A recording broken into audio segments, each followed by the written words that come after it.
आपण पाहत आहात सत्याची बाजू मांडणारं हक्काचं न्यूज चॅनल M24 तास।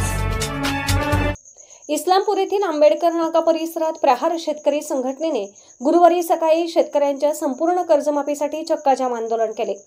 संघटनेचे संस्थापक बच्चू कडू यांच्या आवाहनावरून जिल्हाध्यक्ष दिग्विजय पाटील यांच्या नेतृत्वाखाली शेकडो शेतकरी, कामगार, शेतमजूर आणि दिव्यांग बांधव यांनी रस्त्यावर ठिय्या देत कर्जमाफीच्या मागणीसाठी जोरदार घोषणा दिल्या। संपूर्ण महाराष्ट्रात आज 24 जुलै रोजी प्रहार संघटनेने 2 तासांसाठी चक्काजाम आंदोलनाची हाक दिली होती।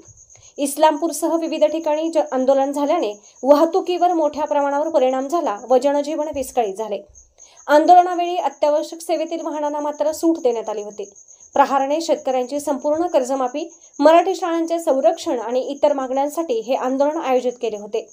आंदोलनात सहभागी झालेल्या आंदोलनकारांनी रस्त्यावरच पंक्तीमध्ये बसून जेवण केले।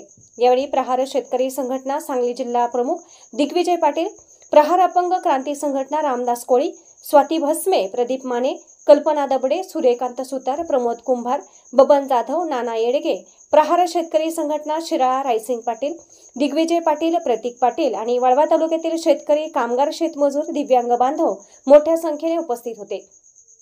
यावेळी सरकारविरोधी घोषणा देण्यात आल्या। संपूर्ण शेतकऱ्यांची कर्जमाफी केल्याशिवाय आम्ही स्वस्थ बसणार नाही असे दिग्विजय पाटील यांनी सांगितले।